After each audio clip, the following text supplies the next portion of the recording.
ছাত্র জনতার গণ অভ্যুত্থানের আগে সবচেয়ে সমালোচিত স্লোগান ছিল তুমি কে আমি কে, রাজাকার রাজাকার, কে বলেছে স্বৈরাচার স্বৈরাচার।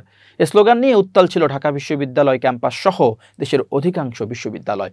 সাবেক প্রধানমন্ত্রী শেখ হাসিনা আন্দোলনরত শিক্ষার্থীদের রাজাকারের নাতিপুতি আখ্যা দেওয়ার পরিপ্রেক্ষিতে গত 14 জুলাই রাতে স্লোগান দেন শিক্ষার্থীরা।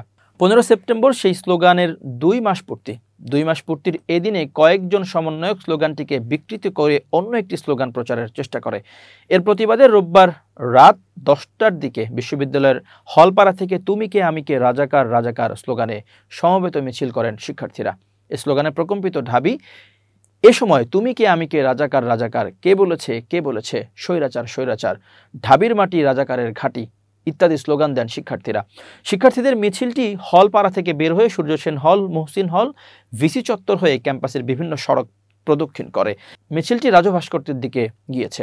গত 14 জুলাই রাতে বৈষম্য বিরোধী আন্দোলন চলাকালীন শেখ হাসিনার মন্তব্যের জেরে শিক্ষার্থীরা তুমি কে আমি কে, রাজাকার রাজাকার স্লোগান নিয়ে রাস্তায় নেমে আসেন। সেই ঘটনার 2 মাস পূর্তি কয়েকজন সমন্বয়ক একযোগে স্লোগানটিকে বিকৃত করে অন্য একটি স্লোগান প্রচার করার চেষ্টা করে, যার প্রতিবাদে শিক্ষার্থীরা আবার এই স্লোগান নিয়ে মিছিলে বের হয়।